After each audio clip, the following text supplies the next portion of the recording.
Hi guys, magandang araw. Narito na naman ang inyong Clef Warrior Mom. For today's video is mag-prepare tayo ng baon ng mga bata. Yang chicken na yan is minarinate na ng aking hipag kagabi kasi mas bet nila yang marinate niya kaysa sa yung marination ko. Sabi ko naman sa panganay ko, total nagising ka na rin lang o videohan mo na ako. Ang aga niyang nagising, ewan ko ba? Tapos yan, feeling ko kasi late na ako kanina kasi 5:70 na yata nung bumangon ako. Supposedly, alas 5 dapat ako medyo nag-elad-elad pa ako kasi ang lamig. Umulan magdamag dito kagabi. Ayan, pasensya na po sa mga natatapon na kanin. Hindi ko po yan sinasadya. Yan guys, ang baon nila for snacks is ham and cheese bread roll. Kaya yan, prinito ko muna yung tatlong slice ng ham. Bali yan, gagawin kong 6 yan kasi tigda dalawang slice nila ng bread. Guys, after kong prito yung ham, ayan naman, prepare ko na para salpak na lang ng salpak, ganun.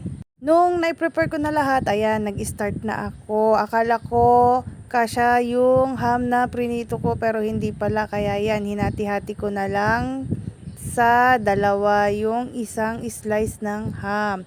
Tapos sabi ko sa anak ko, videohan mo ako anak, yung magandang kuha. Total, tapos ka na rin lang namang kumain at hindi ka pa naman maliligo. Actually guys, matagal ko nang gustong gawin yan. Kaso nga lang, wala tayong budget. Kaya yun, nagpasuyo ako sa hipag ko na bumili siya ng bread, ham and cheese, tsaka breadcrumbs kahapon. Actually guys, madali lang namang gawin yan eh. Una kanina, pinitpit ko na yung bread gamit yung bote ng ketchup kasi nga wala akong rolling pin. And then after that, prinito ko yung ham. Tapos, in-slice ko yung ham. Yung one slice, ginawa kong dalawa. O, diyan, para makagawa ako ng 6 na bread rolls. Yung isa, ay yung dalawa, baon ni Kuya Sansan. Yung dalawa naman, baon ng aking panganay. At yung dalawa naman, baon ng ating Clef Warrior. Ayan, after nating magbalot, ayan, for the prito na ang person, 3 piraso muna first batch kasi hindi naman magkasya yung 6 pieces na bread rolls dyan sa aking pan. Ayan na guys, madali lang prituhin yung ating bread roll. Pero ang gusto ng mga bata is medyo sunog-sunog ng konti. Ayaw nila yung golden brown lang, ganyan ang gusto nila. Actually guys, madali lang naman lutuin yan eh. Pwede pang negosyo. Pero saka na tayo magnegosyo pag may puhunan na. Ayan.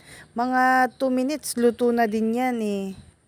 At ayan na nga guys, yung bread roll na naluto. Tapos yung panganay ko nakisabay na sa hipag ko pagpasok sa school. Thank you for watching guys. Bye. God bless.